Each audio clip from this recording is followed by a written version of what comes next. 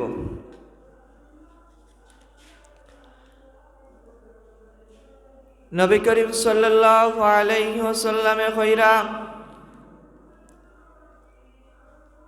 যখন দুনিয়াটা ধ্বংস করা হইতো আল্লাহ তাআলা অর্ডার দিলেই বা সিংহার মাঝে ফু দেওয়া হয়ে যাব। যখন দুনিয়াটা ধ্বংস করা হয়ে যেত দুনিয়াটা এমনভাবে ভূমিকম্প তছনছ হওয়া শুরু হইব, এমনভাবে তছনছ হওয়া শুরু হইব যেন দুনিয়ার মাঝে একটা পিঁপড়াও জীবিত থাকতো নাই, একটা পিঁপড়াও জীবিত থাকতো নাই।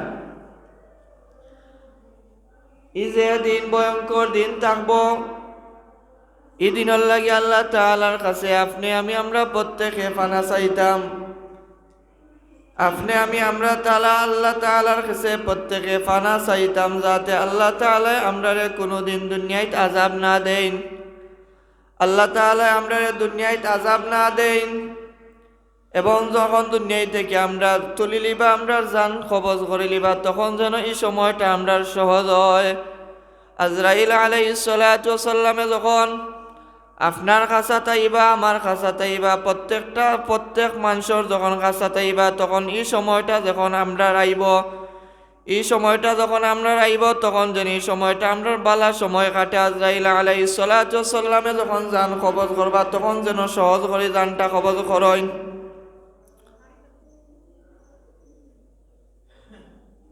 জান যারা সহজ করে কবজ করাইব তারা ইমানদার হইতে হইব। ইমানদার ছাড়া কেউর জান আল্লাহ তাআলা অর্ডার দিতা না সহজ করে কবজ করার লাগিয়া, যার কারণে আমরা প্রত্যেকে ইমানদার হইয়া থাকতে হইব, প্রকৃত মুমিন হইয়া থাকতে হইব।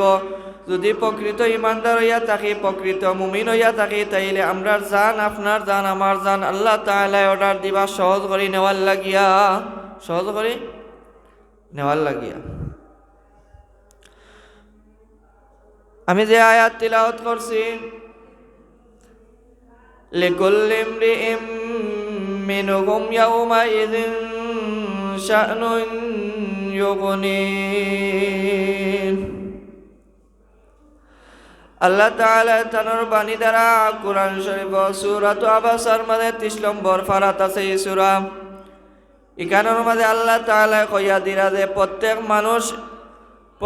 মানুষ এই দিন কিয়ামতর যে দিন উঠবা, কিয়ামতর দিন এমন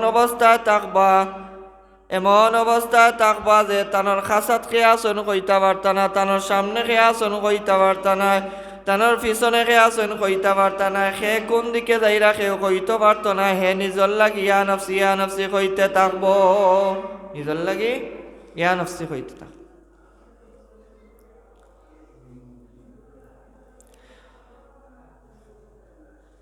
নবী করিম সাল্লাল্লাহু আলাইহি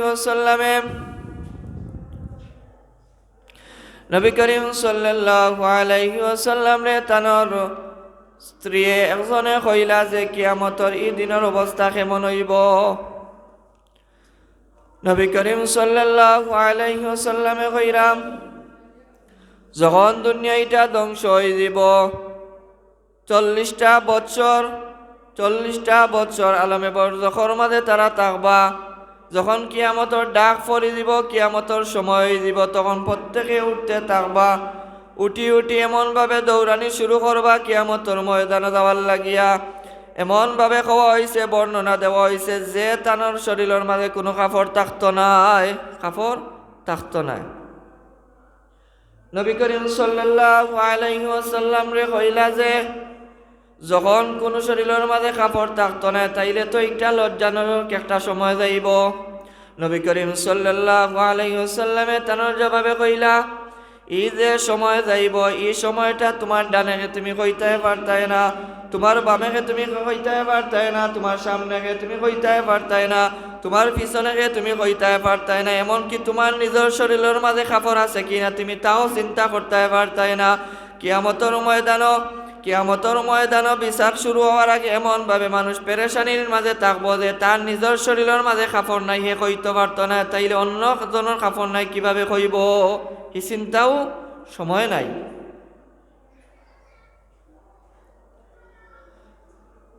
নবী করিম সাল্লাল্লাহু আলাইহি ওয়াসাল্লামে কইরা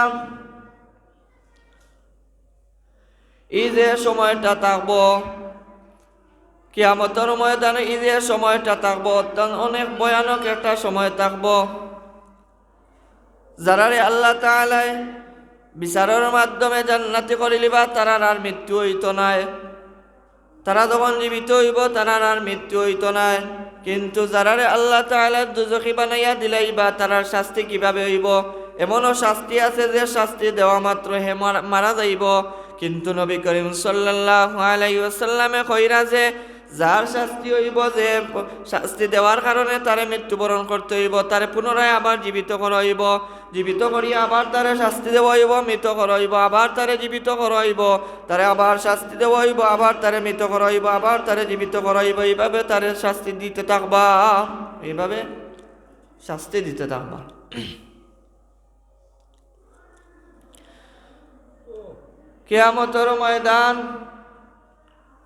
কিয়ামতের ময়দান হইল গিয়া আপনার আমার লাগি হিসাবর একটা সময়। দুনিয়ায় আল্লাহ তাআলা সৃষ্টি করছেন, পাঠাইছেন, আরামায়েশ করছেন, চলাফেরা করছেন, খাওয়া দাওয়া করছেন, ইচ্ছা মতো স্বাধীনতা দিয়া দিছেন। কিন্তু আল্লাহ তাআলা কইরা যে দুনিয়ার মাঝে সব কিছু আমি তোমার জীবিকার লাগি, তোমার প্রয়োজনীয় যা কিছু আছে আমি দিয়া দিলাইছি, তুমি চলতে পারো, খাইতে পারো, চলাফেরা করতে পারো। কিন্তু দুনিয়ায় কিতা করা এই সময়টার তুমি হিসাব দিতেই বকাইল কিয়ামতের ময়দান। কোন জায়গা? কিয়ামতের ময়দান। এর লাগি আমরা প্রত্যেকে আল্লাহ তাআলার কাছে পানা চাইতাম, দোয়া করতাম, তওবা করতাম যে আল্লাহ, যদিও আমার কোনো ভুল হয়ে যায়, যদিও আমি কোনো গুনার খাতার যাইগি, যদিও আমি কোনো গুনার কাজ করিলাই, তাইলে আল্লাহ তাআলা কিতা করতাম? মাফি চাইতাম, তওবা করতাম। আল্লাহ তাআলা যাতে আপনারা আমরা প্রত্যেকে আল্লাহ তাআলা কিতা করেন? মাফ করিয়া দেন। কাল কিয়ামতের ময়দানও নবী করিম সাল্লাল্লাহু আলাইহি ওয়াসাল্লামে কইরা তিনভাবে মানুষ কিয়ামতের ময়দানে যাইতে থাকবো। তিনভাবে মানুষ কিয়ামতের ময়দানে যাইতে থাকবো। একটা হইল গিয়া হে সোয়ার হইয়া যাইব, কেউ সোয়ার হইয়া যাইবা কিয়ামতের ময়দানও। আর এক নাম্বার হইল গিয়া কেউ আটি আটি যাইবা কিয়ামতের ময়দানও। আর এক নাম্বার হইল গিয়া কেউ ছায়ার মাধ্যমে যাইবা কিয়ামতের ময়দানও। নবী করিম সাল্লাল্লাহু আলাইহি ওয়াসাল্লামে কইরাও, নবী করিম সাল্লাল্লাহু আলাইহি ওয়াসাল্লামরে জিজ্ঞাসা করা হইল যে কেউ ছায়ার মাধ্যমে কিভাবে আটিয়া তাই কিয়ামতের ময়দানে যাইবা? নবী করিম সাল্লাল্লাহু আলাইহি ওয়াসাল্লাম এই জবাবে কইলা যে আল্লাহ তাআলা পাও দিয়ে আটিয়া যাওয়ার ক্ষমতা দিছেন, তাইলে ছায়া দিয়ে আটিয়া যাওয়ার ক্ষমতাও আল্লাহ তাআলা দিয়া দিবা। আল্লাহ তাআলা দিয়া দিবা। কিন্তু অসম্ভবর কিচ্ছু নাই, অসম্ভবর কিচ্ছু নেই, অসম্ভবর কিচ্ছু নাই। নবী করিম সাল্লাল্লাহু আলাইহি ওয়াসাল্লাম কিয়ামতের ময়দানে যখন বিচার শুরু হইতে থাকব, বিচার শুরু হইতে থাকলে কোনো কারণে কেউ যে নেকির পাল্লা আছে একটা কম থাকবো, ওজন কম থাকবো, বাড়ি থাকতো নাই। নবী করিম সাল্লাল্লাহু আলাইহি ওয়াসাল্লামের উম্মত হিসাবে আল্লাহ তাআলা অনেক ধরনের সার দিয়া রাখছেন। আল্লাহ তাআলা কইরা তখন তুকানি আইব যে এই মানুষটার কোনটা আমল বাকি নি রইল। এই যে মানুষটার পাল্লা হালকা হয়ে গেছে, বদির পাল্লা বালি হয়ে গেছে, ও ব্যক্তির কোনো আমল নেই, বাকি রয়ে গেল। ফিরিস্তা হলে তালাশ করতে থাকবা, ফিরিস্তা হলে তালাশ করতে থাকবা, তালাশ করতে থাকবা। তালাশ করতে করতে করতে করতে এক পর্যায়ে গিয়া হয়তো এমন ধরা পড়ব যে ও ব্যক্তির ও আমলটা বাকি রয়ে গেছে। ও দিন ও ব্যক্তি ও 2 রাকাত নামাজ পড়ছে, একটা বাকি রয়ে গেছে। ও দিন ও ব্যক্তি ও মানুষরে খাওয়াইছে, একটা বাকি রয়ে গেছে। ও দিন ও ব্যক্তি ও মানুষরে সহযোগিতা করছে, একটা বাকি রয়ে গেছে। ও দিন ও ব্যক্তি আল্লাহ রাসূল করিম সাল্লাল্লাহু আলাইহি সাল্লামের সুন্নত হিসাবে বেমারি দেখাত গেছে, একটা বাকি রয়ে গেছে। তখন নবী করিম সাল্লাল্লাহু আলাইহি সাল্লামের উম্মত হিসাবে আল্লাহ তাআলা পারমিশন দিয়া দিবা যে তার যে আমলটা বাকি রয়ে গেছে ও আমলটা নিয়ে তার ও পাল্লার মাঝে যুক্ত করিলাও, পাল্লাটা বাড়ি করিলাও। সুবহানাল্লাহ। এখন আর কিতা সার থাকতো আমরা লাগি? সারর শেষ আছে নি? আমরা দুনিয়ায় তো আল্লাহ তাআলা সার দিয়া দিরা, আখেরাতও আল্লাহ তাআলা ছাড় দিয়া দিরা, কিয়ামতের ময়দানও আল্লাহ তাআলা ছাড় দিয়া দিরা। একমাত্র কার কারণে? নবী করিম সাল্লাল্লাহু আলাইহি সাল্লামের কারণে। কারণ নবী করিম সাল্লাল্লাহু আলাইহি সাল্লামের উম্মত আমরা। আর নবী করিম সাল্লাল্লাহু আলাইহি সাল্লাম হইলে গিয়ে আল্লাহ তাআলার বন্ধু, আল্লাহ তাআলার প্রিয় নবী রাসূল, যার কারণে আমরা সার পাই। আর আমরার কোনো ক্রেডিট নাই। ক্রেডিট আছে নিসা বকল? কোন ক্রেডিট আপনি তুলিয়া ধরতার সামনে? আমরার কোনো কিছুই নাই। আমরার একমাত্র ক্রেডিট হইল গিয়া আমরার একমাত্র নেতা, আমরার একমাত্র জৈন, আমরা দিক নির্দেশনা দিচ্ছেন তাই নইলে আমরা প্রিয় নবী হযরত মুহাম্মদুর রাসূলুল্লাহ সাল্লাল্লাহু আলাইহি ওয়াসাল্লাম। তার কারণে আমরা দুনিয়ার মাঝে শ্রেষ্ঠ হইছি, তার কারণে কবরও শ্রেষ্ঠ হইমু, তার কারণে হাসরও শ্রেষ্ঠ হইমু, কিয়ামতের ময়দানও শ্রেষ্ঠ হইমু। প্রত্যেকটা জায়গায় নবী করিম সাল্লাল্লাহু আলাইহি ওয়াসাল্লামের কারণে আমরা শ্রেষ্ঠ হইমু। নবী করিম সাল্লাল্লাহু আলাইহি ওয়াসাল্লামের হাদিস মুবারক কইরা যখন কিয়ামতের আলামত শুরু হয়ে দিব, যখন কিয়ামতের আলামত শুরু হয়ে দিব, তখন কয়েকটা উদাহরণ দিয়া দিছেন যে ওগুলা আস্তে আস্তে শুরু হয়ে দিব। একটা কারণ হইল গিয়া যে বেশি বেশি ভূমিকম্প হইব, দুনিয়ার মাঝে বেশি বেশি ভূমিকম্প হইব। একটা কারণ হইল গিয়া ফিতনা সৃষ্টি বাড়ি দিব, ফিতনা আস্তে আস্তে বাড়তে থাকবো, যে ফিতনাগুলা তৈয়ার হইব কিন্তু সমাধান থাকতো নাই, সমাধান থাকতো নাই। এখন চিন্তা করক, নামাজ লইয়াও শুরু হয়ে গেছে ফিতনা, রোজা লইয়াও শুরু হয়ে গেছে ফিতনা, মানে প্রত্যেকটা কলিমা লইয়াও শুরু হয়ে গেছে, মানে লা ইলাহা ইল্লাল্লাহু মুহাম্মাদুর রাসূলুল্লাহ, যে লা ইলাহা ইল্লাল্লাহ কইয়া মুহাম্মাদুর রাসূলুল্লাহ সাল্লাল্লাহু আলাইহি সাল্লাম একসাথে লেখা যাইতো না, ইনো শিরিক হয়ে যাব।